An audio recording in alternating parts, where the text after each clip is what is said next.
up, guys? Um, well, everyone who knows me knows that my favorite artist, hands down, is Lupe Fiasco.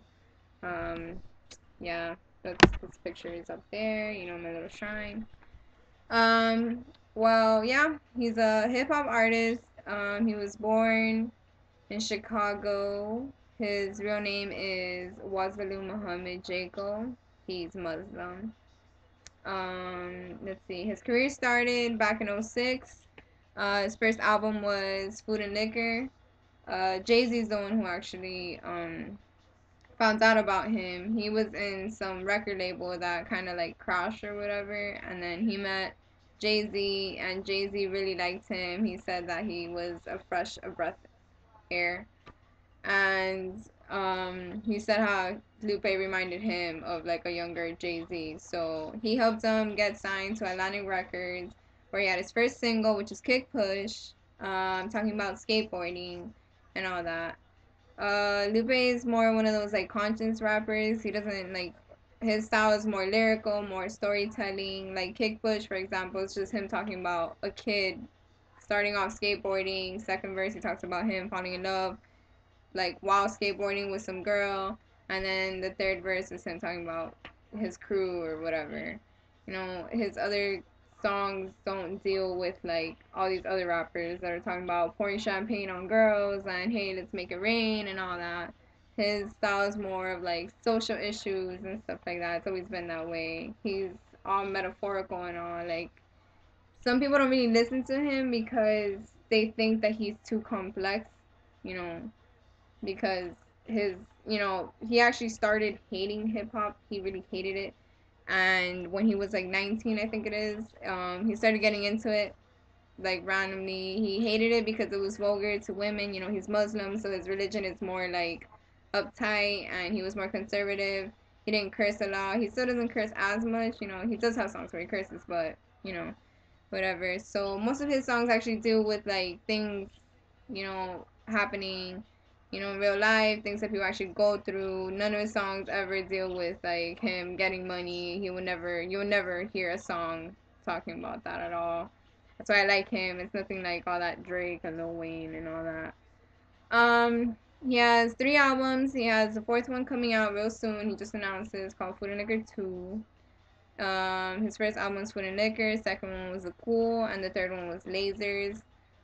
He's an anarchist. He's strictly against the government. He has a whole bunch of songs talking about all that. His recent single, Words I Never Said, talks about how he thinks Obama is like the biggest terrorist out there and all this other stuff. He has another song on the new album which calls Lasers, which he actually has an anarchy, like the anarchy sign on. Talking about how the government doesn't want us to know the truth about all that. He has like this big issue and like this whole like movement going on. Lasers standing for love always shines every time, remember to smile. He's like more on like that hippie tip. Let's see. Actually met him, really humble guy. I talked to him on Twitter, and I went to his concert back in September, and he stopped the show to actually call me out to talk to me. Obviously I'm his biggest fan, so I was like up front on the rail. And yeah, he stopped the show, like the videos on YouTube, and he's just asking for my Twitter name. He calls me out, and he actually stopped and just talked to me for like a good 2 minutes in front of everyone. I was obviously beyond ecstatic. I didn't act like a groupie though, because I can't seem like a groupie. I had to, keep my cool or whatever. And then he ended up following me on Twitter. A whole bunch of people started following me on Twitter. He like retweeted me again, and I met him. Oh yeah, after the show, he signed my CD, which here it is, my autograph. And then I met him again recently, like about 2 months ago. I went to a club where he was DJing, which by the way, he doesn't only rap. He has a band called the Japanese Cartoon, where he actually kind of sings, kind of like auto-tune-ish, but it's pretty cool. He also DJs. He has a whole bunch of side projects going on. He has he's right now he just like released some shoes with Vans and stuff like that. He's always like doing all these charity things. He did the the thing. He walked Mount Kilimanjaro or whatever for that walk of like fresh water and all that stuff. He's always doing all these organizations and all these things. Um, yeah, besides that, he has this side project where he DJs and whatever, and he came down here to Miami. The club was only 21 and over. I'm 18. I couldn't get in. So I talked to the bouncer. The bouncer saw that I was a really big fan, so he let me in.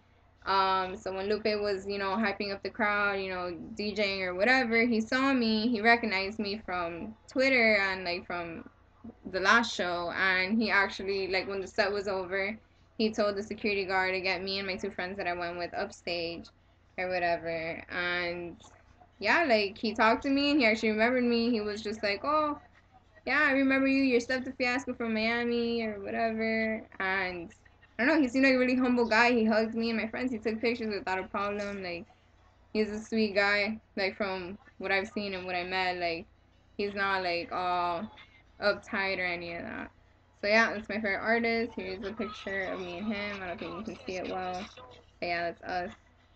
And that's pretty much it. Lupe Fiasco, best rapper alive, no doubt, hands down.